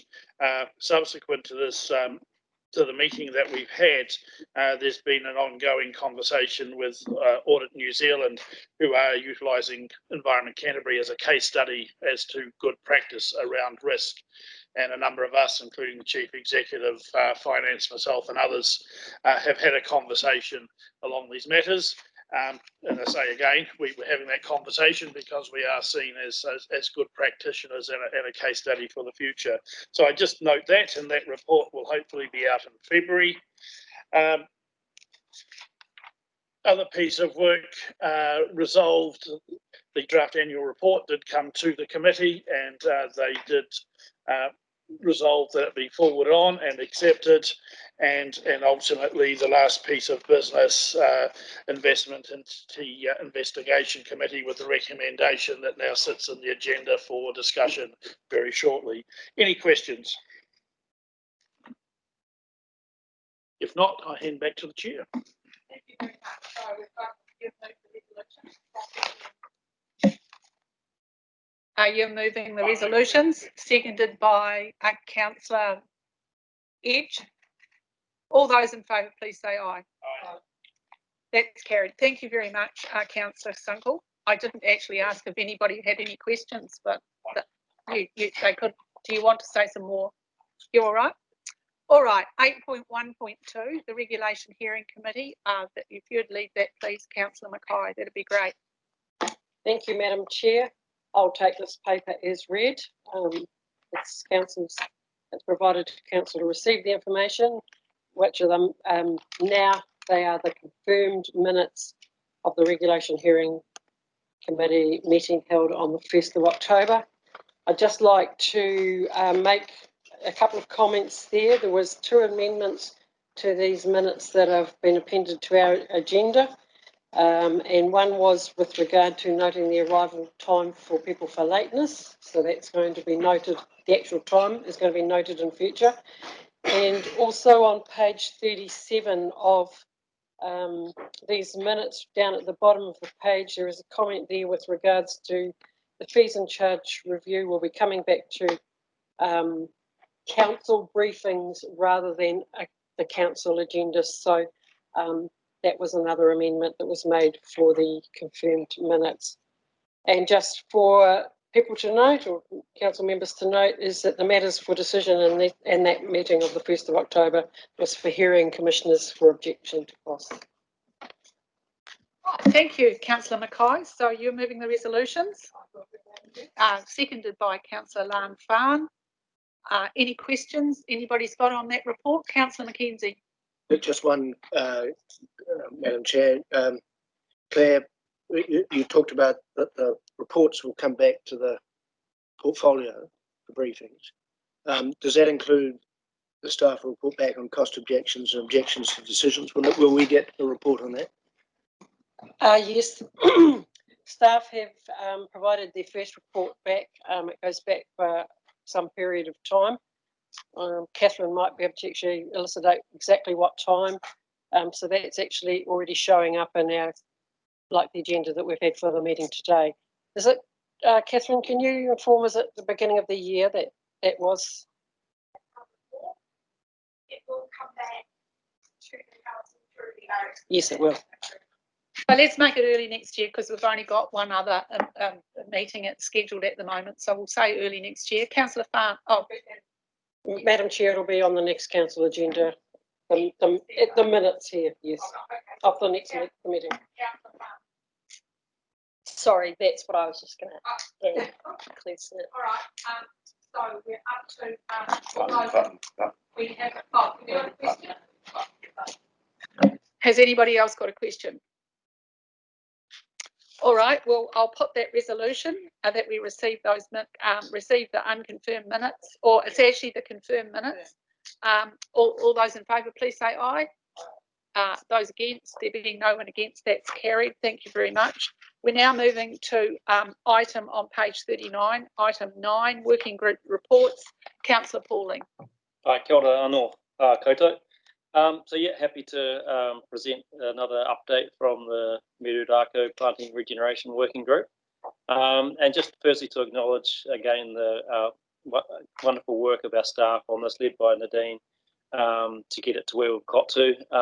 Councillors will know that we presented the Muriako work to a council workshop as part of the long-term plan work, and just want to acknowledge that. So that was a good update for council.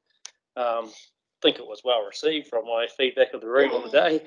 And after that, we had our 24th of September benefits realisation workshop, which the report here in this meeting agenda refers to. It was a good workshop. We talked about different things to do with benefit realisation, but discussed key ideas around the approach going forward, ways to work with landowners better and the community, doing that across both rural and urban areas, and the idea of sort of the umbrella of Muriako across the region, and of course the potential for a pilot project on ECAN land.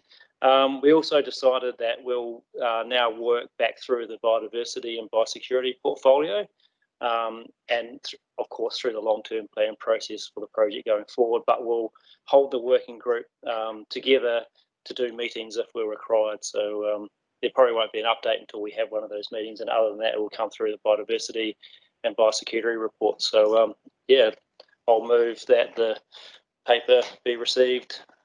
Yeah. We've got a seconder for that. Seconded, Councillor Farn. Are there any questions to Craig? Councillor Clearwater. Thank you very much, Craig. I just wondered, like, in terms of your things you considered, if given the I guess the huge range of, for example, regeneration and planting is going to be required, if we're considering planning for the availability of the right tree stock and the availability of that, especially, like, for example, I'm probably referring to indigenous trees. That's definitely been a key consideration of the working group right through. To start talking to nurseries, we've already started talking to them, so that work's come through. But of course, without actually any projects on the ground, it's hard to do any orders and things. But we're definitely in contact with nurseries and trying to think about that long-term demand. Yeah. Thanks, Craig. One more question, Craig. Just around in point 5 there, you refer to this being an opportunity to connect with communities. And I guess the presentation today from the Cashmere Stream Group alluded to some of these things too. So I just wondered, in fact, if that might be sort of require a particularly focused sort of kind of engagement project with these sort of groups and people. Yeah, and that's definitely anticipated. You know, if we get through the long-term plan process and if it gets into place, then that's definitely a huge part of Muriako going forward, and the public campaign to inform people about it and to get them enthused. So, thank you very much. Any other questions for Craig? All right, I'll put that resolution that we received that report. All those in favour, please say aye. There being no one against, I declare that carried. Thank you very much for that report and all that excellent work you're doing on that that group, and that is great, Craig. Thank you very much. We're moving on now to the next item, and that is on page 67, 10.2, Establishment of Investment Equity Investigations Committee. I just like to say that this is a truly important way forward for Canterbury Environmental Council, Canterbury Regional Council, and I think it's very innovative steps, and I'm really pleased we're taking it. And I'd like to ask Director Miles Conway to come to the table and just say a few words around this report, if you'd like to, Miles.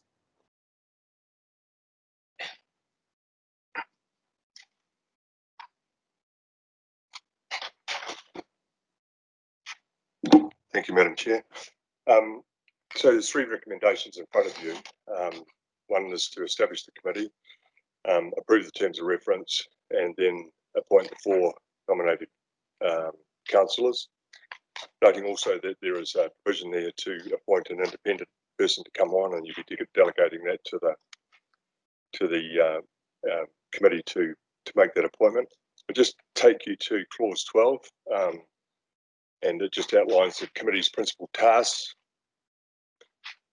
which is around, this is an investigation, It's not about making investments, it's about constructing the right entity, and we'll be getting a lot of advice externally to assist us doing that, to put us into a position where the recommendation from the committee will come back and it'll be a go, no-go decision presented to council around the establishment of a CTO. Other than that, I haven't got a lot more to add. Has anybody got any questions they'd like to? Councillor Scott. You probably told us somewhere online here, but just what's the timing, the time frame before you're really up and running and considering stuff? That'll be one of the first items on the agenda for the committee to sort of get a feel for the timeline. Without putting words in the committee's mouth, I think if we can get something in place or get a recommendation to council May, June, then an independent special consultative procedure could be undertaken later in the year, and then the establishment setting up for 1 July. There's quite a bit of work to be done to understand what the best structure would be, and then getting all the documents prepared if we did go down a special consultative process. Just on the operation of the committee, I also just mentioned, should have mentioned that as a committee of council, it'll need to meet formally to make recommendations to the council, but they'll also follow a workshop process as well to better understand some of the issues with consultants and what have you coming in. And thank you for reminding us about the special consultation process. For those who haven't been involved in that before, it does mean it's rather a lengthy process. So we are setting this council up and doing this exploration for the well into the future. So it's really exciting development. It's really good. Councillor Clearwater, you had a question? One question. Look, thank you very much for your work on this, Miles. Just in relation to the terms of reference, the draft ones under the objectives, in point 1 here, we've got diversify and supplement the council's income and achieve its organisational objectives. So I'm assuming that that would mean our overall strategic directions that we right at the top of the tree, if you like. Is it that broad? Yeah, I think some of the conversations we've had before is around this is potentially the establishment of a CCTO, a trading company.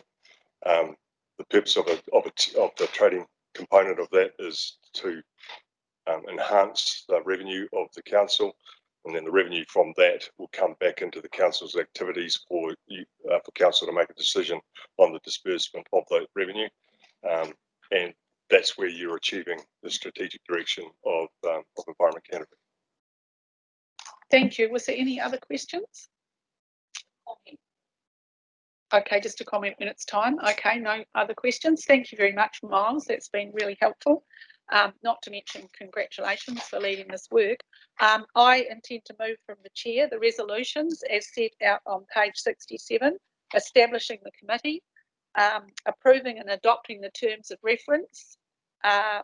Number 3, appoints the following members. There's a little technical error there, so it's going to read appoints the following councillors, and then 3.5 together with an independent person if they so choose. So I'll move that. Who would like to second? Seconded by Councillor Scott. I'd just like to note that there are 4 councillors who are very interested in this work, and that is Councillor Nicole Marshall, Councillor Lan Farn, Councillor Craig Pauling, and our Deputy Chair, Councillor Peter Scott. So certainly our councillors would be able to attend the committee as it works if they've got time. But the primary rescheduling will be around the people on the committee. So just noting that. Now we've got that. Would anybody like to speak to that? Councillor Farn. Yes, thank you, Chair. Just in follow-up to that, I absolutely support the recommendations. I just wanted to express some disappointment in the process that the PAR committee did go through to determine the membership of the committee. From my perspective, in council's discussions, it was raised by myself and a number of councillors that diversity of views and experience would be valuable to have on this committee, and it was my understanding that this would be reflected in PAR's considerations, and it is actually outlined in point 10 that that was the consideration, although I don't think it has necessarily been reflected in who is on this committee. as you've stated, I'm comfortable with where we've landed because of the ability for these to be open to attendance from other councillors. But I do think in future, we could look at having clearer processes about the appointment of these committees where we ensure we best reflect and make use of the fantastic diversity that we do have around the table. Thanks. Thank you. Anybody else wishing to speak? Councillor Craig Pauling. Kia ora. Thanks, Miles. Thanks, the Park Committee. I really support this as well. It's a really exciting and important initiative for our council.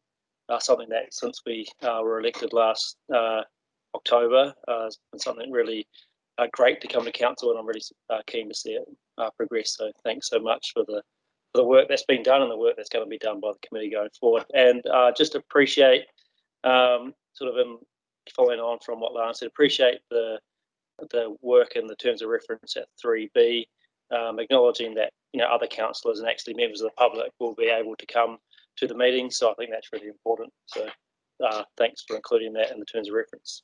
Kia ora. Thank you, Councillor Pauling. Anybody else like to make a comment? All right. Well, I'll put it to the vote. All those in favour, please say aye. Aye.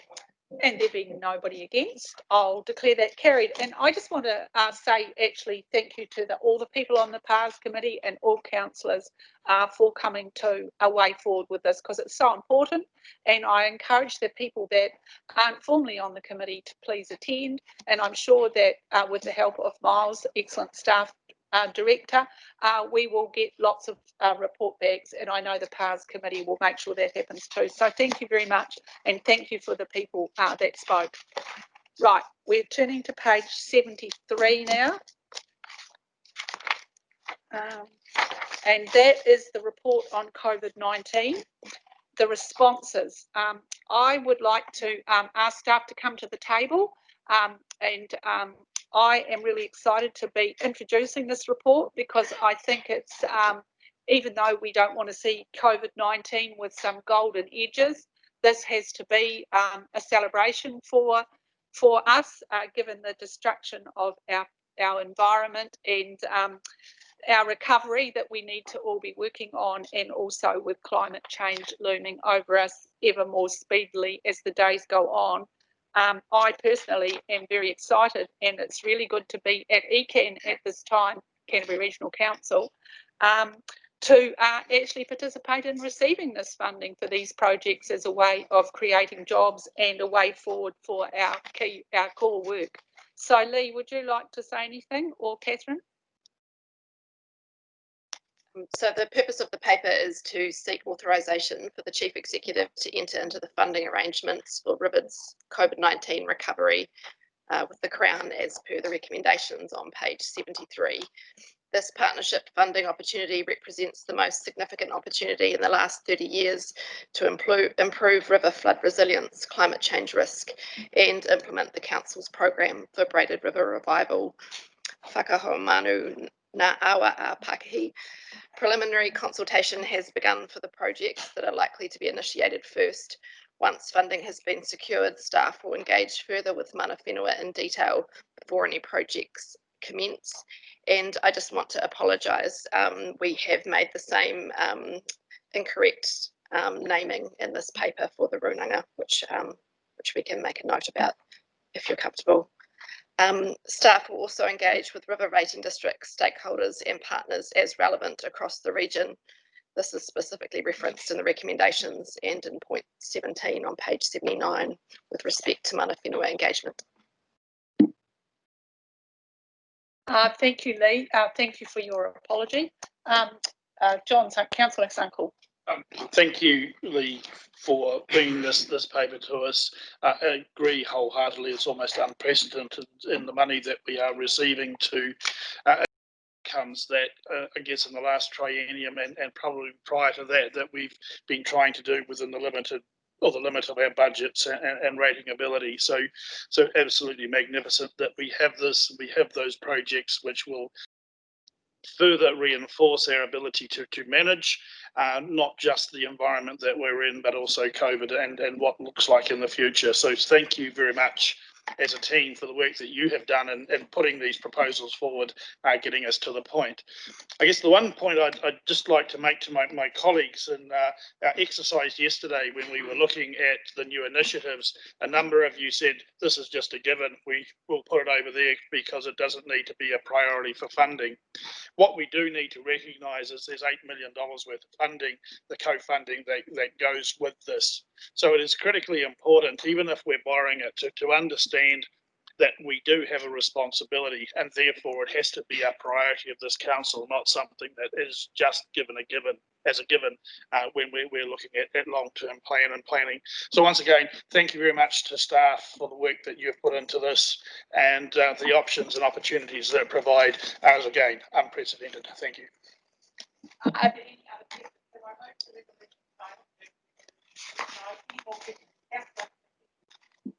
Thank you.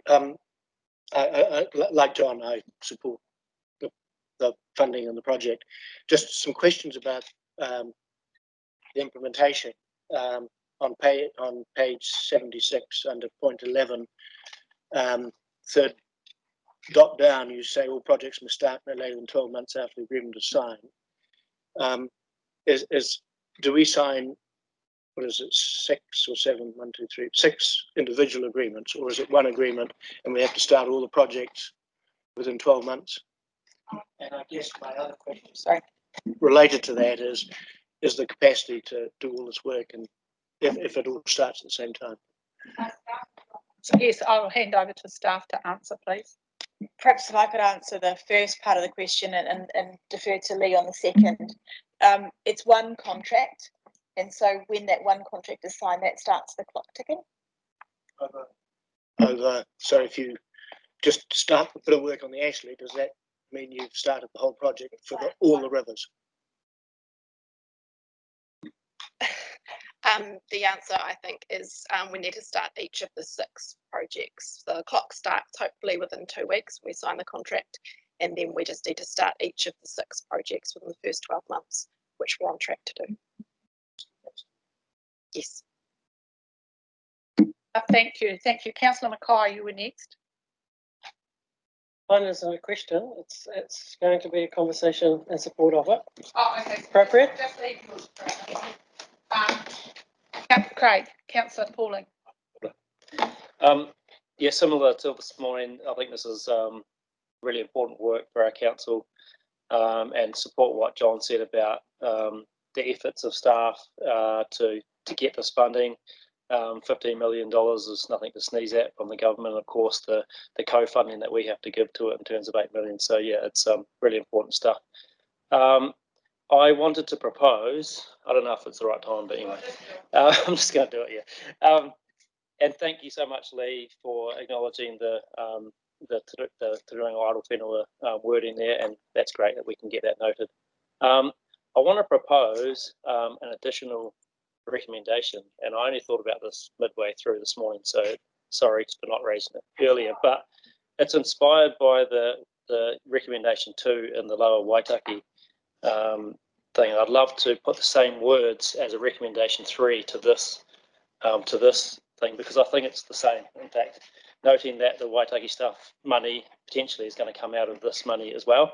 So I think it's important that we note that the recommendation would be that we direct staff to continue efforts in partnership with Mana Whenua to look at future management options for the rivers within the COVID-19 projects with a Kiyuti approach to holistic waterways management. So I'd like that to be a third amendment, a third resolution, if possible, if supported. All right, thank you. So is there any other comments, anybody, or questions anybody else has got? Not debate, questions. Has anybody got any others? A comment? No, we're supposed to be on questions at the moment. I'm just parking his for a minute. I'm being agile. Peter. Yeah, but I'll just, yeah, when I'm ready. Peter. Oh, mine's just a comment around this rather than a question. I think great. I'm seeing if there are any other questions before I do that. Okay. Yeah, not a question? No, no one's got any other questions. Okay, back to, so you can't go back to questions now. You can only do debate after this. Okay. Right. Craig's suggesting we add that. Catherine, have you got a view about that, please? Absolutely no issues with that, Madam Chair. Just to point out that there is a third resolution already hiding over the page. And so the recommendation for the additional one would in fact be resolution 4.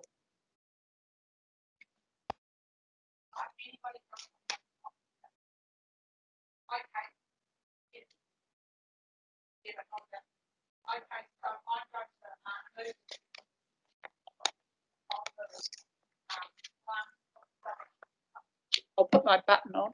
I will move this from the chair. That's the resolutions as printed on page 73 going over to page 74, and including the fourth part of is the one similar to the Waitaki one that was being read out by Craig Pauling, which we probably should read out, but that I think everybody's clear. You did. And it's page 87, councillors, and it's direct staff to continue efforts in partnership with Mana Whenua to look at the future management options for, and we'll just get the correct COVID-19 projects. And the completion of that sentence. Seconded by Councillor Farm. Now we're going to have debate. Person is Phil, and then Ian, and then Grant, and who else? We'll just keep going. So you're first, Phil. Well, thank you. I particularly want to thank the staff. This is tremendous that these projects, have been prepared so quickly. I think most of us are really wrapped, and this is truly transformational and a terrific opportunity for us as a council to really work well in partnership with central government. I just want to comment briefly about the point 11, where we've got that the procurement's must comply with social procurement objectives. And I think that's a really wonderful thing in terms of really not just putting the economy sort of first, but in fact it is in partnership with the whole social and environmental thrust that we can support too. So I think this is a great opportunity, and thank the staff. Thank you very much, Councillor Scott. You ask Councillor Mackenzie. And mine's not a comment, it's a question to Councillor Pauling, but I take it the intent of your amendment or addition isn't to delay the implementation of the project because of the time constraints. Consultation, but the project goes ahead anyway. Yeah, cool. Thank you. Thank you very much. The next one is Councillor Grant Edge. Thank you, Chair.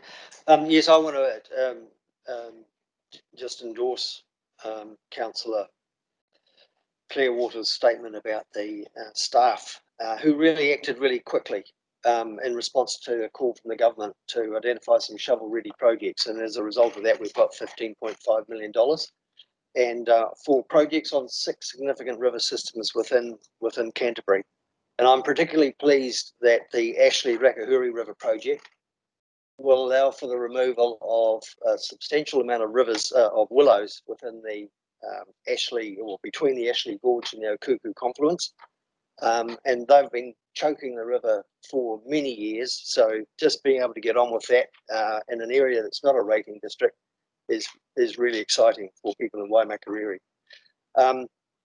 My main concern, I suppose, is in fast tracking these projects. They are kind of piecemeal in nature, and so going forward, this idea of a holistic and integrated approach to looking at the management of our rivers is going to be really important, and especially in respect to the National Policy Statement for Freshwater and those water values expressed through the Te Mana o Te Wai process.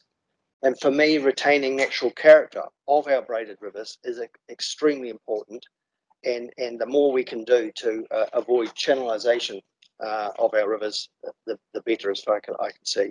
So really moving forward, a transformational approach in environmental management, and that can only deliver really good outcomes in a changing environment where climate change is going to change the dynamics of our braided rivers a lot more than what we're seeing at the moment.